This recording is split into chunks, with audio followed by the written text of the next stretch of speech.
তো বন্ধুরা, এর আগে আপনারা অনেকেই যারা যারা পঞ্চায়েত ভোট দিয়েছিলেন তারা জানেন যে বর্তমানে কিন্তু 3 দফায় ভোট হয়েছিল এবং পেপার ভাঁজ করার মাধ্যমে কিন্তু ভোট দেওয়া হয়েছিল বা ভোটদান করা হয়েছিল, যার ভিডিও কিন্তু এর আগেই আপনাদের জন্য নিয়ে এসেছিলাম, আপনাদেরকে দেখিয়েছিলাম। তবে এবার যে 2024 সালের লোকসভা নির্বাচন হবে, এটা কিন্তু একটু আলাদা পদ্ধতিতে হবে। বর্তমানে এই 2024 সালের নতুন লোকসভা নির্বাচন কিভাবে হবে, কিভাবে আপনি ভোট দেবেন, কী পদ্ধতি রয়েছে, আজকে আপনাদেরকে এক এক করে বিস্তারিত জানিয়ে দেবো। তো ভিডিওটা একটু স্কিপ না করে পুরো দেখুন।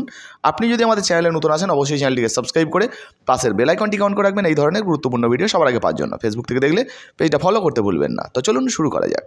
তো বন্ধুরা, 2024 সালের এই লোকসভা নির্বাচনে আপনি যখন ভোট দিতে যাবেন, সর্বপ্রথম আপনি আপনার আইডেন্টি কার্ড নিয়ে যাবেন সঙ্গে, এবং আপনার কাছে যে ভোটার স্লিপ দেওয়া হবে সেই ভোটার স্লিপটা নিয়ে আপনি যাবেন। তো ভোট কেন্দ্রে যখনই আপনি প্রবেশ করবেন, প্রথমেই যিনি আধিকারিক থাকবেন উনি আপনার ভোটার কার্ডটা ভেরিফাই করবেন, সঙ্গে আপনার স্লিপটাও কিন্তু একবার দেখবেন যেটা আপনি নির্বাচন কমিশনের থেকে পেয়েছেন।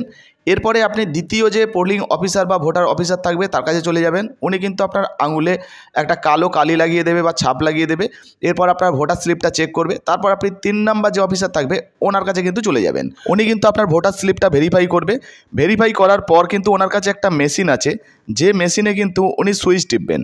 তো ওই সুইচটা টিপলেই আপনি ভোট দিতে পারবেন। দেখতে পাচ্ছেন এখানে কিন্তু অনস্ক্রিনে দেখাচ্ছে। তারপর আপনি কি করবেন, আপনার আঙুলের ছাপটা যখন দেখাবেন, দেখানোর পর আপনি সরাসরি যেখানে ভোট দেবেন আর কি সেই রুমে চলে যাবেন বা সেই ঘরে চলে যাবেন।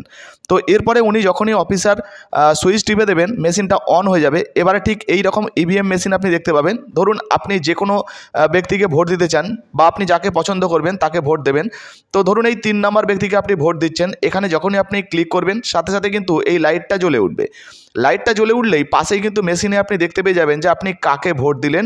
সেখান থেকে কিন্তু একটা স্লিপ বেরিয়ে ওই বক্সে চলে যাবে। তো আপনার কিন্তু ভোটটা হয়ে গেল। এবার আপনি কি করবেন, সরাসরি বাইরে চলে আসবেন, অর্থাৎ আপনার ভোট কিন্তু দেওয়া হয়ে গেছে, আপনি এবারে চলে আসতে পারেন।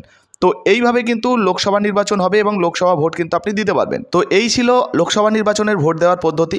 বর্তমানে এই পদ্ধতিটা বা এই ভিডিওটা আপনার ভালো লেগেছে কিনা অবশ্যই নিচের কমেন্ট বক্সে কমেন্ট করে জানাবেন।